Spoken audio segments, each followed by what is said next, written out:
Hello everyone, so welcome to Civil Ocean. Today we are going to study the major important topic. ठीक है, तो हम capital market और money market के बीच का डिफरेंस समझेंगे इस सीरीज में.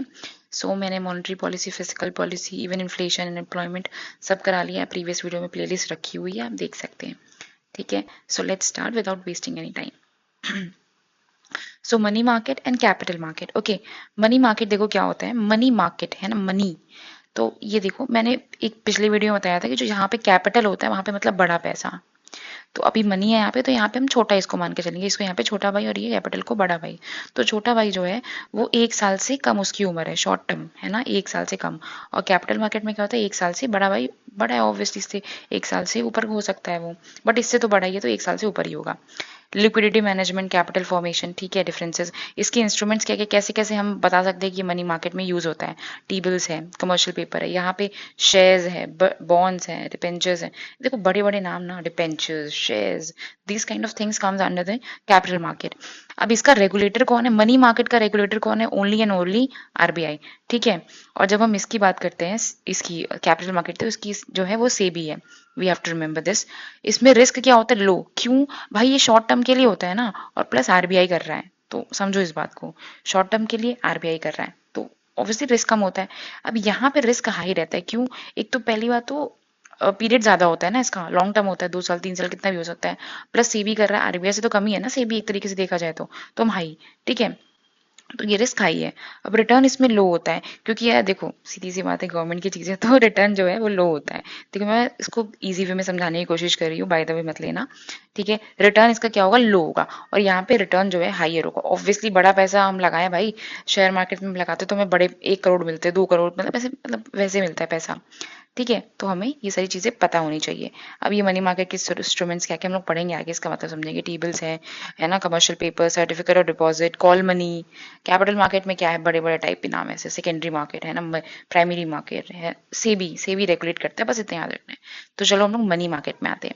सो money market again short term, छोटा भाई 1 ईयर से कम है इसकी, तो 1 ईयर है या तो 1 ईयर से कम है. अब इसको रेगुलेट कौन करता है, सबसे पहले आपको ये बताना चाहिए. कौन रेगुलेट करता है, आरबीआई, है ना. कौन करता है regulate, RBI, reserve bank of India.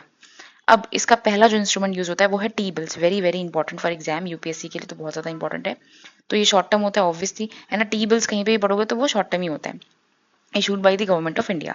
अब ये टी बिल्स ना 3 टाइप के होते हैं. एक 91 डेज के लिए होता है, एक 1 to 82 डेज के लिए होता है, एक 364 डे. देखो 365 डेज के लिए हो सकता है, लेकिन 364 डेज के लिए होता है, 1 साल से कम ही होगा ऑब्वियसली. ठीक है, 364, 182 and 91 days. If government issue 91 T bill, है ना, वो वाला ऑफ 100 रुपीज एट 97. ठीक है, तो यहाँ पे एक चीज होती है कि डिस्काउंट पे मिलता है. मतलब मान लो अगर प्राइस जो है उसकी 100 रुपए, तो ये आपको 97 पे मिल जाएगा, तो डिस्काउंटेड प्राइस पे बेसिकली मिलता है ना. तो यही ये बताने की कोशिश की है कि इसमें डिस्काउंटेड प्राइस पे मिलता है ये. ठीक है, अब आता है हमारा कमर्शियल पेपर. नाम से लग रहा होगा कमर्शियल, तो कमर्शियल चीजें थोड़ा सा ना, नाम से लग रहा है कि भाई थोड़ा सा कॉमर्स वगैरह से रिलेटेड है, तो ये अनसिक्योर होती है. क्यों, क्योंकि ये short term borrowing by the company, company इसको बोरो करती है इसकी वजह से, और ये लार्ज कॉर्पोरेशन जो है इसको इशू करते हैं, दैट्स वाई. तो इसलिए ये थोड़ा सा अनसिक्योर रहता है, क्योंकि भाई अब कंपनी से कोई भरोसा नहीं होता, भाग जाते हैं. सीधी सी बात है, सिंपल सी लैंग्वेज, इसलिए हम लोग इसको, लेकिन होता ही 1 ईयर से कम ही का है. ठीक है, टाटा मोटर्स इशू करता है 6 मंथ वो commercial paper to raise funds for covering capital, है ना. तो वो सब चीजें आपको पता होनी चाहिए. अब आते हैं सर्टिफिकेट ऑफ डिपॉजिट. अब ये कमर्शियल बैंक्स, ये तो बैंक्स ही होते हैं ना, कमर्शियल बैंक्स तो पब्लिक के लिए काम करते हैं. ठीक है, तो इसमें भी वही सारी चीजें, देखो ये भी वही है सर्टिफिकेट, बस आपको पता होना चाहिए. सर्टिफिकेट ऑफ डिपॉजिट बोल देगा कि मनी मार्केट या कैपिटल मार्केट, तो आपको पता होना चाहिए कि मनी मार्केट में आता है. कमर्शियल बिल्स अगेन देखो ये थोड़ा सा अलग है. ठीक है, bills issued by the seller to buyer for the goods on credit. ठीक है, तो ये ट्रेड बिल्स भी बेसिकली इसको बोलते हैं. ठीक है, अब इसकी जो वैलिडिटी होती है ना, सिर्फ 90 डेज की होती है, ये आपको याद रखनी है. इसकी वैलिडिटी सिर्फ है 90 डेज के लिए कमर्शियल बिल्स की होती है. ठीक है, तो आप इसको याद रखना कि, बस आपको इतना याद रखना है कि मनी मार्केट में T bills, commercial paper, certificate of deposit आते हैं. ठीक है, बस इतना याद रखना है, बाकी सब चीजें हम देखते हैं. ये चीजें आपको याद रखनी है. ठीक है, इसको नहीं भी याद रखोगे चलेगा, बट ये चीजें आपको याद होनी चाहिए. अब आता है capital market. Capital market again 1 year से ज्यादा होता है, सेबी इसको जो है रेगुलेट करता है. ठीक है, सेबी, है ना, सेबी इसको, हाँ, security exchange bank of India जो भी है इसको वो करते हैं. अब इसमें पहले आता है इक्विटी शेयर. इक्विटी मतलब होता है ओनरशिप. आप ना ओनरशिप दे रहे हो किसी कंपनी को, आप बोल रहे हो कि भाई अब तू ना आज से 50% इस कंपनी का ओनर है. ठीक है, तो इसमें जो इक्विटी शेयर करता है ना, किसी को मैंने इक्विटी शेयर कर दी अपने बैंक की, अपने कंपनी की बेसिकली, है ना, तो उसके पास वोटिंग राइट है कि वो वोट कर सकता है। डिविडेंड्स मतलब प्रॉफिट अगर आएगा तो भाई उसके में बटेगा। हाई रिस्क तो होता ही है और हाई रिटर्न भी होता है। If you by share of Reliance industry, you become part owner of that company. समझ रहे हो कि आप रिलायंस के ओनर बन जाओगे, मतलब ऑब्वियसली आप ओनर ही बोलोगे अपने आप को, भले आपका 2% का शेयर हो, इक्विटी शेयर हो। बट ये इक्विटी शेयर किसमें आता है? आता है कैपिटल शेयर में। अब प्रेफरेंशियल शेयर में क्या होता है? Share with preferential rights over the equity. अब यहाँ पे कोई देखो वोटिंग राइट्स वगैरह नहीं होती है इसमें जनरली, है ना, वोटिंग राइट्स वगैरह होते हैं, बट क्या होता है इसमें प्रायोरिटी, जैसे कि बैंक ना, बैंक को कोई प्रॉफिट डूब मतलब कुछ डूब रहा है, तो उसमें बैंक पैसा लौटाने की कोशिश करती है, या जो भी बैंक मैं एग्जांपल का दे रही हूँ, चलो मैं किसी कंपनी का एग्जांपल लेती हूँ, जोमेटो का मान लो, ठीक है, तो जोमेटो का मान लो शेयर मैंने खरीदा है, ठीक है, तो मैं एज अ प्रेफरेंशियल शेयर हूँ, प्रेफरेंशियल शेयर होल्डर हूँ, तो अगर मान लो जोमेटो कल को डूब रहा है, ठीक है, तो भाई वो सबको पैसा अपना लौटाएगा जितना भी उसने लिया है, ठीक है, तो सबसे पहले मेरे को प्रायोरिटी मिलेगी क्योंकि मैं प्रेफरेंस में हूँ, इसको नहीं मिलेगी इक्विटी शेयर वालों को, है ना। तो यहाँ पे एक तरफ फायदा हो रहा है कि भाई यहाँ पे वोटिंग राइट्स मिल रही है, बट यहाँ पे देखो एक तरफ ये भी नुकसान, यहाँ पे एक तरफ नुकसान तो है, नो वोटिंग राइट्स, बट फायदा भी तो है कि प्रायोरिटी दी जाएगी आपको लिक्विडिटी पे, ठीक है।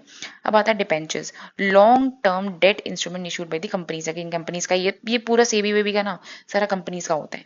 तो fix interest, no ownership right, कोई ऑब्वियसली ओनरशिप राइट सिर्फ इक्विटी शेयर्स जो मिलते हैं आपको, ठीक है। हाँ, थोड़े से ये जो है, it can be secured and unsecured, depend करता है कंपनी टू कंपनी। फिर आता है bonds, date instrument issued by the government और द कोऑपरेशन, ठीक है, कोऑपरेट बॉन्ड्स होते हैं। अब इसमें गवर्नमेंट के भी बॉन्ड्स हो सकते हैं, है ना, गवर्नमेंट भी बॉन्ड्स जिसमें कैपिटल मार्केट में इशू कर सकती है, करती भी है, पीएसयूज के बॉन्ड्स जो है वो इशू करती है गवर्नमेंट, ठीक है, तो आप इसको याद रखिएगा। मेन पॉइंट क्या है कि आपको इतना याद होना चाहिए कि इक्विटी शेयर बोले प्रेफरेंशियल, खास करके इन दोनों का डिफरेंस, कि इसमें राइट्स होते हैं वोटिंग राइट्स, इसमें नहीं होते, बट प्रेफरेंस इसको दी जाएगी प्रेफरेंशियल शेयर को ऑब्वियसली। तो equity share, preference shares, debentures, bonds, है ना, गवर्नमेंट बॉन्ड्स भी होते हैं इसमें, प्राइवेट बॉन्ड्स भी होते हैं, ये सारी चीजें जो है कैपिटल मार्केट में आते हैं, बस ये याद रखना है। बाकी छोटा भाई बड़ा वाले भाई वाला कॉन्सेप्ट मैंने बता दिया है, ठीक है। सो आई होप कि आपके ये जो डाउट होंगे कैपिटल और मनी मार्केट को लेके, ये समझ में आ गया होगा आपको, ठीक है। सो अगर आपको ये वीडियो पसंद आए, so please like share and subscribe this channel.